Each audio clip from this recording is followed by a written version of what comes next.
Je vote pour la science avec Pascal Lapointe et Isabelle Burgon. Bonjour à tous, nous sommes en chemin vers l'été et déjà certains redoutent le retour des tiques, de la maladie de Lyme. De multiples hôtes indésirables peuvent faire la vie dure aux humains, aux animaux sauvages et d'élevage, et oui, même les saumons d'élevage ont parfois des poux, et aux animaux domestiques. Si vous êtes de ceux que ça gratte lorsqu'ils entendent parler de parasites, de microbes ou de bactéries, vous allez connaître des fourmillements dans la demi-heure qui suit. Les parasites, qu'ils soient unicellulaires ou multicellulaires, sont une vraie plaie. Nous leur devons de nombreuses maladies infectieuses comme la toxoplasmose ou la leishmaniose. Il existe une évolution concertée entre les microbes ou les parasites et leurs hôtes. L'un s'adapte à l'autre qui cherche à prendre le dessus, mais le premier trouve une parade. Une véritable course coévolutive qui dure depuis des millions d'années. Une piste, le concept One Health, une santé, qui est une initiative qui unit la médecine humaine et vétérinaire pour un combat plus global contre les maladies et leurs vecteurs.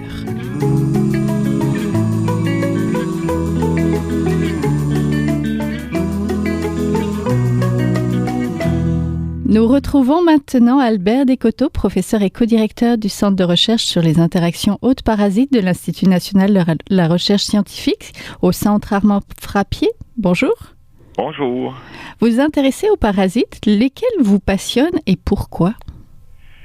En fait, je pourrais dire que tous les parasites me passionnent parce que ce sont des organismes qui ont un impact important sur la santé humaine, la santé vétérinaire, sur l'écologie. Donc, globalement, ce sont des organismes que l'on doit mieux comprendre si on veut améliorer les conditions de vie de l'humanité. Oui, les parasites et les hôtes partagent une relation très étroite. Le centre auquel vous appartenez s'intéresse à cette relation. Donnez-nous quelques exemples de recherche. Alors, je pourrais peut-être commencer par dire que le Centre de recherche sur les interactions de parasites, c'est d'abord un regroupement d'une trentaine de chercheurs qui sont affiliés à 5 universités québécoises. Et ce sont des chercheurs qui ont des intérêts de près ou de loin à divers aspects de la parasitologie. Donc, il y a un grand nombre de modèles qui sont étudiés. Autant des parasites unicellulaires que multicellulaires et aussi des arthropodes, par exemple, les poux ou ectoparasites là, qu'on retrouve, par exemple, comme les copépodes sur les branchies de poissons. Mm-hmm. Donc, effectivement, donc il y a vraiment un grand nombre de systèmes qui sont étudiés à l'intérieur de notre centre de recherche. Oui, c'est très large. Est-ce que ça regroupe, le concept de One Health, une santé entre la médecine vétérinaire et la médecine humaine? Oui, et ça, c'est très important de pouvoir justement étudier les parasites dans le contexte global où souvent ils sont des micro-organismes ou des organismes qui vont infecter des animaux, qui sont transmis par des insectes et qui affectent la santé des humains. Donc, globalement, il faut étudier ces organismes-là dans un contexte global, qu'on appelle justement, comme vous l'avez si bien mentionné, le concept de One Health. Oui, connaître les uns, c'est un peu connaître les autres, n'est-ce pas? Un parasite peut aider à mieux comprendre aussi le système immunitaire humain et même offrir des modèles dans les modes de transmission de maladies. Expliquez-nous un petit peu tout ça. Oui, alors, comme vous le dites, on donne un exemple. Le système immunitaire, évidemment, au cours de l'évolution, s'est adapté au contact avec les différents micro-organismes, s'est adapté à évoluer pour être capable de mieux détecter les infections et de répondre à ces infections-là. Les parasites, ce sont des organismes qui sont probablement aussi plus anciens que les humains. On a coévolué avec ces organismes-là et souvent, ils ont soit façonné notre système immunitaire, mais aussi de façon plus importante, les parasites souvent on parle d'eux comme étant des maîtres immunologistes parce qu'ils ont développé toutes sortes de stratégies pour aller atténuer la réponse immunitaire, pour aller l'éviter ou pour donner un signal comme, par exemple, ils sont pas là ou ils sont ailleurs dans le corps. Alors, ce sont l'étude des mécanismes par lesquels ils peuvent éviter la réponse immunitaire ou la modifier nous permet de mieux comprendre comment notre système immunitaire fonctionne. Oui. Quel parasite fait ça? Se cache ou envoie des faux signaux? Bon, on peut parler, par exemple, du parasite de la malaria, le Plasmodium, qui, durant une période de son cycle de vie, est dormant à l'intérieur des cellules du foie. Et donc, le système immunitaire ne va pas le détecter et soudainement, il peut y avoir un changement dans le statut nutritionnel ou immunologique de la personne infectée et il y a un cycle qui repart. Les parasites sortent du foie, vont dans la circulation, infectent des érythrocytes, les globules rouges, et commence un cycle d'infection et de lyse qui mène à des fièvres et toutes sortes de problèmes associés aux infections de la malaria, par exemple. Oui, votre champ de recherche, vous, c'est plutôt la leishmaniose. Oui. Expliquez-nous un peu, ça englobe beaucoup de choses. C'est quoi d'abord la leishmaniose? Alors, la leishmaniose, c'est un spectre assez large de maladies causées par un parasite qui s'appelle Leishmania. Et évidemment, dépendamment de l'espèce du parasite, parce qu'il y a plusieurs espèces, quelques dizaines d'espèces de Leishmania, on aura toutes sortes de symptômes. Ça peut être des lésions cutanées qui vont guérir par elles-mêmes ou qui vont continuer à empirer.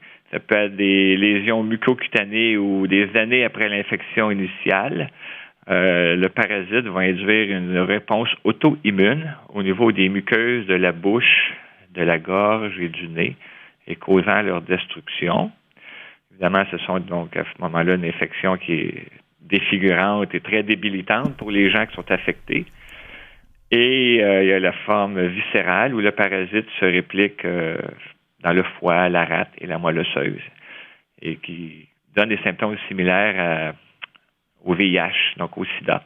Oui. Immunosuppression et ensuite mort de la personne infectée suite à des infections secondaires. Je suppose que ça se retrouve plutôt ailleurs qu'au Canada. Les vecteurs de leishmaniose, c'est quoi? C'est des petites mouches? En fait, oui, exactement. Le leishmania est transmis par ce qu'on appelle la mouche des sables ou sandfly. Donc, un vecteur qu'on ne retrouve pas ici au Québec, au Canada, mais qu'on retrouve dans le sud des États-Unis maintenant, qui, en fait, est très présent en Afrique, en Asie, oui. tout autour du bassin méditerranéen et en Amérique du Sud. Ici, on n'a pas de cas de transmission autochtone. Par contre, la plupart des gens qui sont infectés ici, ce sont soit des voyageurs qui vont ou dans le Sud, qui vont faire des safaris photos au Costa Rica, qui vont, par exemple, dans le Maghreb, se promener. Ce sont des militaires. Par exemple, en Afghanistan, c'est des types de maladies parasitaires qui est endémique. Les militaires reviennent, sont infectés. Et il y a eu beaucoup de cas de militaires où on ne savait pas qu'est-ce qu'ils avaient. Ils souffraient de maladies pour lesquelles les médecins ne sont pas formés nécessairement à détecter lors d'une première visite. Et il y a aussi les migrants. Alors, c'est, par exemple, présentement, en Syrie, avec toutes les années de conflit, il y a une très grande augmentation du nombre de cas de leishmaniose, parce qu'on détruit tout ce qui est d'infrastructure, et puis ça crée des conditions qui favorisent la réplication du moustique et la transmission du parasite. Alors, lorsqu'on accueille des migrants, il y a un certain nombre qui sont infectés, et il n'y a pas nécessairement de dépistage, ce qui fait que ça peut prendre du temps avant qu'on comprenne qu'est-ce qui se passe, pourquoi ces personnes-là sont malades et de quoi ils souffrent. Et je suppose, on avait tous poussé un soupir de soulagement quand vous aviez dit que c'était pas ici, mais finalement, on peut retrouver beaucoup de cas ici. Est-ce que les changements climatiques peuvent changer aussi? Oui, éventuellement, c'est clair. On parle de la leishmaniose cutanée dans le sud des États-Unis, c'est maintenant une réalité. Il y a des transmissions locales qui se font. Donc, éventuellement, c'est toujours la même chose. Il pourrait avoir une transmission, dans ce cas, le cas de maladie, par exemple, la transmission vectorielle, il faut avoir les vecteurs. Mhm. Et le jour où les vecteurs se rendent ici, bien, on peut avoir des cas de transmission locale. On le voit déjà avec certains virus. On a ici, par exemple, le virus du Nil occidental, qui n'était pas connu il y a une vingtaine d'années. Le problème n'est pas nécessairement ici, dans ce cas-ci, le fait qu'il n'y avait pas de vecteur avant, mais le pathogène n'était pas là. Mhm. Maintenant, le pathogène est introduit et il y a un vecteur qui le transmet parfaitement. Donc, maintenant, on est pris avec ça. Alors, éventuellement, ces maladies à transmission vectorielle, maladies parasitaires, il suffit d'avoir les vecteurs et des autres infectés pour que le cycle prenne place ici. Où en sommes-nous en matière de vaccins? Bon, alors, c'est bien important de voir que présentement, il n'existe aucun vaccin efficace et sécuritaire pour aucune maladie parasitaire. Et ça, il y a toutes sortes de raisons, dont les coûts de développement, le manque de connaissances, etc. Et aussi les coûts dans le sens que qui va acheter ces vaccins-là? Est-ce que les gens ont les capacités pour les acheter? Les gens qui souffrent de ces maladies parasitaires-là. Présentement, il y a des vaccins contre la malaria qui sont allés en phase clinique, qui semblent bien fonctionner. Par contre, il faut bien garder en tête que dans le passé, il y a eu déjà des bonnes nouvelles comme ça qui ont été annoncées. Et on s'est rendu compte par la suite qu'un vaccin fonctionnait avec telle population, par exemple des enfants ou des adultes, contre telle souche de parasites, par exemple en Afrique, mais pas en Amérique du Sud ou vice-versa. Donc, il y a des bonnes nouvelles. Par exemple, juste pour parler de la malaria, au début des années 2000, j'enseignais à l'Université de Montréal dans un cours d'immunoparasitologie. Et à ce moment-là, la malaria causée par Plasmodium falciparum, donc la forme la plus sévère, on parlait d'un enfant en bas de 5 ans qui mourait à toutes les 30 secondes. Donc, quand je commençais mon cours, pendant 2 heures, je disais aux élèves, dans les prochaines 2 heures, il y aura 250 enfants de moins de 5 ans qui vont mourir de la malaria. Maintenant, on a amélioré les conditions, par exemple, on distribue des insecticides, des filets pour mettre au-dessus des lits. On n'a pas encore de vaccin. On a juste amélioré diminuer l'exposition, etc. Maintenant, on parle de 1 mort par minute au lieu d'un mort par 30 secondes. On a quand même amélioré de 50% le taux de survie on a réduit de 50% la mortalité, mais il y a encore beaucoup de travail à faire. Oui, ça reste des chiffres terribles. Est-ce que la recherche en parasitologie est soutenue efficacement au Québec et au Canada? Oui, au Québec, on a via le Fonds de recherche Québec Nature et Technologie, le FRQNT, ils ont un programme de regroupement stratégique et c'est ce programme-là qui a subventionné depuis 2003 notre centre de recherche sur les interactions de parasites. Donc, c'est des subventions d'infrastructures qui nous permettent de partager, d'avoir des plateformes technologiques, de donner des bourses à nos étudiants. Mais pour la recherche comme telle dans les laboratoires, ce sont les conseils fédéraux, donc les IRSC et le CRSNG, qui subventionnent la recherche en parasitologie. En fait, la recherche en général, soit dans les sciences naturelles ou dans le domaine biomédical. Mais quand on parle de subventionnement adéquat, là, ça devient un peu moins glorieux puisque les conseils de recherche ont vu leur budget gelé depuis la fin des années 2000. Encore au dernier budget fédéral, il n'y a eu rien pour la recherche. On ne parle pas seulement de la parasitologie, mais la recherche en général. Aucun des conseils subventionnaires a vu ses budgets augmenter. Donc, en général, la recherche biomédicale et en sciences naturelles, donc, elle ne connaît pas ses meilleures heures présentement. Oui. Mais je vous remercie beaucoup. On était en compagnie d'Albert Descoteaux, professeur et co-directeur du Centre de recherche sur les interactions hôtes-parasites de l'INRS. Merci. Merci. Au revoir.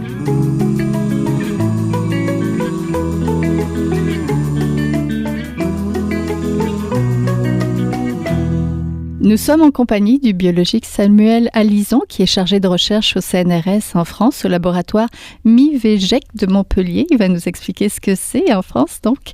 Il est aussi l'auteur du récent ouvrage « C'est grave, Dr Darwin, l'évolution, les microbes et nous », paru aux éditions Le Seuil. Bonjour. Bonjour. C'est quoi le laboratoire MIVEGEC à Montpellier? Alors, l'acronyme est un petit peu horrible, mais ça signifie maladies infectieuses et vecteurs, écologie, génétique, évolution, contrôle. Mais en clair, c'est un laboratoire où on utilise les sciences de l'écologie et de l'évolution pour travailler sur les maladies infectieuses. Entendu. Parler d'évolution, c'est souvent parler de l'homme, moins de l'évolution des parasites. Expliquez-nous pourquoi c'est important de s'intéresser aux générations, aux changements qui se produisent dans la vie des microbes. Alors, de par beaucoup d'aspects, en fait, ça fait plus de sens de parler d'évolution des microbes. Enfin, c'est plus important parce que les générations des microbes sont beaucoup plus rapides que les nôtres. Une génération humaine, c'est 20 à 30 ans. Pour un microbe, on compte en jours, voire parfois en heures. Et donc, c'est de l'évolution qui se passe extrêmement rapidement.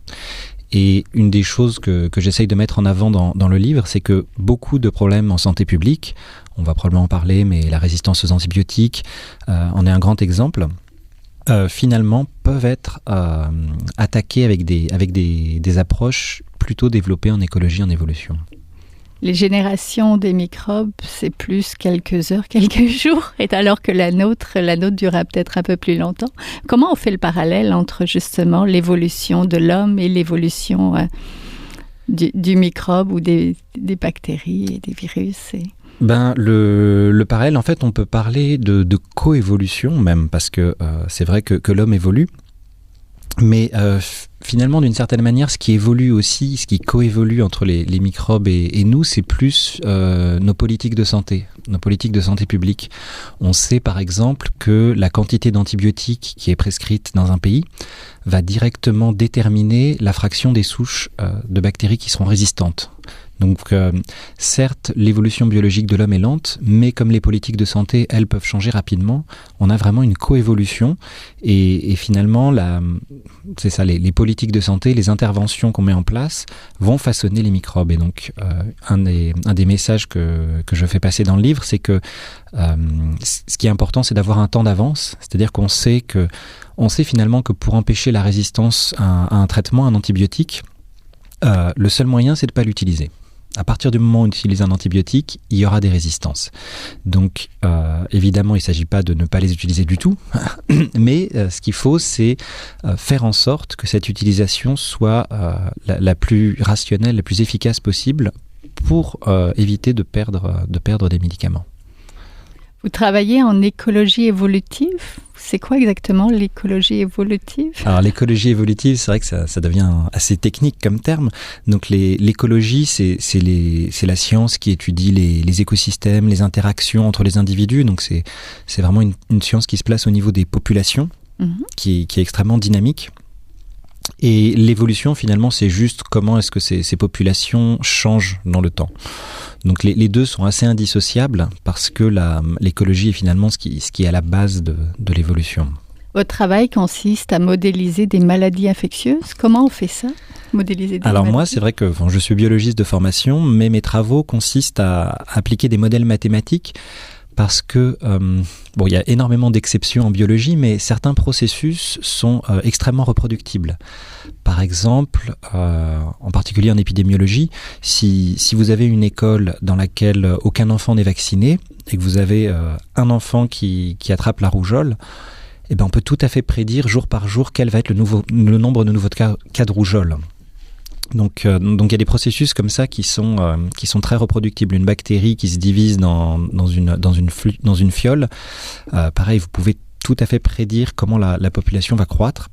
Et donc moi, mon travail, c'est de partir de ces phénomènes qui sont reproductibles, qu'on sait capturer avec des équations, et de les utiliser pour faire des prédictions. Par exemple, si on implémente un traitement, mettons, qui va ce qu'on appelle qui bloque la virulence, donc qui va faire que les infections ne sont plus virulentes, à quoi est-ce qu'on peut s'attendre en termes des réponses évolutives de la population bactérienne? Donc vos recherches portent en particulier sur les parasites humains, donc on pense aux papillomavirus mavirus, on pense au virus de l'hépatite, au plasmodium qui engendre le paludisme. En avez-vous un de préféré sur le plan de l'évolution, évidemment? Alors, juste pour préciser pour les auditeurs, parce que c'est vrai que souvent parasite, dans le sens médical, est associé à ce qu'on appelle les macroparasites, les vers, ou alors les protozoaires du type plasmodium qui causent le paludisme.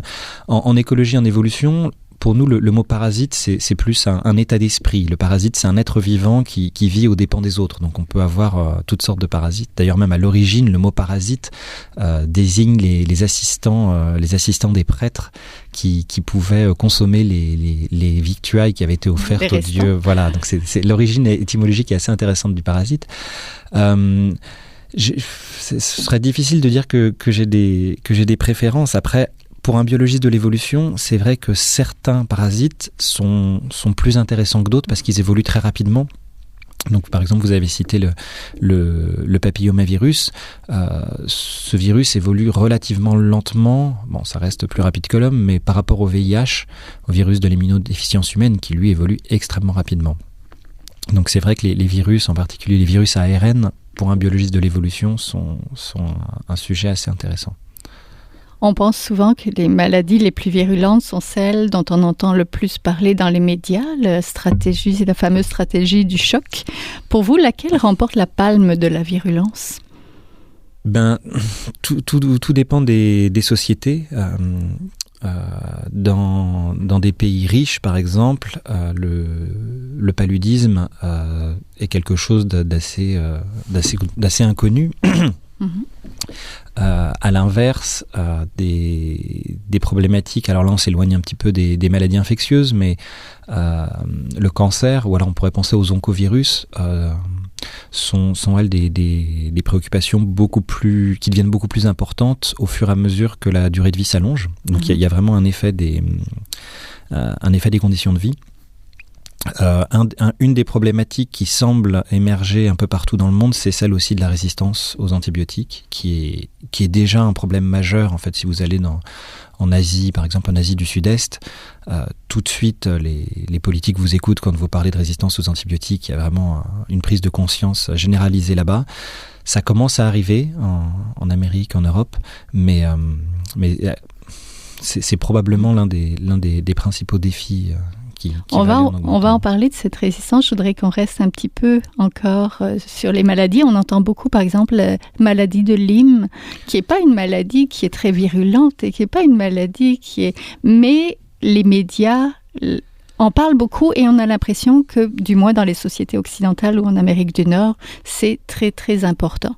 Qu'est-ce que vous en pensez? Alors, il faut la virulence de la maladie en tant que telle, de l'infection, et il faut toujours prendre en compte aussi le nombre de cas, parce que par exemple la grippe aviaire est extrêmement virulente pour l'homme. C'est quasiment une personne infectée sur 2 qui meurt, mais il y a très très peu de cas. Ce pathogène n'est quasiment pas transmissible. À l'inverse, la maladie de Lyme ou le virus Zika, par exemple, qui a défrayé la chronique, sa virulence semble extrêmement faible, voire dérisoire. Mais le problème, c'est que si vous avez une épidémie comme il y a eu en Amérique du Sud, avec des millions de cas, bien, même une virulence insignifiante, ça signifie de fait, dans le cas du virus Zika, énormément de malformations de fœtus, alors que potentiellement par infection, le virus Zika, par exemple pour les femmes enceintes, n'est pas plus virulent que d'autres virus connus tels que la grippe ou autres, enfin peut-être plus, mais voilà, il faut bien ramener cette virulence au nombre de cas. Et après, une des choses qui est inquiétante aussi, c'est en particulier sur la maladie de Lyme, c'est les virus qui sont transmis par des vecteurs, parce que si c'est un moustique qui transmet la maladie, c'est plus difficile de se prémunir contre la piqûre d'un moustique que contre, par exemple, une maladie qui est transmise par voie sexuelle, où là on sait un petit peu comment s'en prémunir. Donc il y a aussi ces facteurs de transmission qui peuvent générer influencer finalement. Voilà. Quelle est la place justement des changements de nos modes de vie dans la guerre que nous menons aux parasites? Alors, d'une certaine manière, on pourrait dire que les parasites qu'on rencontre sont plus ou moins déterminés par nos modes de vie. Avant l'essor des sociétés industrielles, quand les gens finalement quittaient assez peu leur village, on avait des pathogènes qui restaient assez localisés. Un exemple encore plus frappant, c'est quand on va étudier les tribus en Amazonie, mettons, les parasites qui sont présents dans ces populations-là sont très différents des nôtres. En gros, c'est plutôt des parasites qui ont tendance à être moins virulents et à causer des infections chroniques, donc typiquement des vers ou des macroparasites. À l'inverse, la concentration, en fait, l'industrialisation, l'urbanisation a permis l'essor de parasites qui sont soit plus virulents ou qui soit causent des infections beaucoup plus courtes. Parce que vous voyez bien que si vous êtes dans un village avec 20 personnes, et du point de vue du virus ou de la bactérie, pour sortir de ce village, il faut attendre qu'il y ait un voyageur qui passe. Et si vous causez des infections qui durent 2 semaines, ça va pas être vivable. Enfin, ça va pas être porteur. Et peut-être sur cette question, la récente épidémie d'Ebola est aussi intéressante ou illustrative, parce que jusqu'ici, les épidémies d'Ebola avaient fait assez peu de cas. C'était au maximum 100 à 200 décès par épidémie. Et là, celle qui a sévi entre 2013 et 2016, ça a été des dizaines de milliers de morts. Et alors, je vais peut-être, c'est pas très vendeur pour ma discipline, mais quand les chercheurs sont allés regarder la séquence génétique du virus, le génome, pour voir si finalement cette épidémie massive était liée à des différences biologiques du virus, à ce jour, ce qui en ressort, c'est qu'il n'y a pas l'air d'y avoir de grandes différences entre le virus Ebola qui a circulé et le virus Ebola qu'on connaissait. Et en fait, l'ampleur de l'épidémie, elle s'explique plutôt par des facteurs socio-économiques. Le fait que cette épidémie soit déclarée dans une région du monde où on n'avait pas trop vu d'épidémie d'Ebola jusque-là. Et aussi le fait que c'était des régions ravagées par la guerre civile, avec une méfiance, je dirais peut-être naturelle vis-à-vis des autorités, ce qui fait que les cas n'ont pas été bien déclarés, que les gens ont préféré ne pas suivre certaines recommandations des politiques nationales, ce qui a fait l'ampleur de l'épidémie. Ouais. Donc il y a un lien direct finalement entre les modes de vie et les politiques de santé, là encore, et les pathogènes. Je vous remercie beaucoup. On était en compagnie du biologiste Samuel Alison, chargé de recherche au CNRS, au laboratoire MIVEGEC de Montpellier, en France. Merci. Merci beaucoup.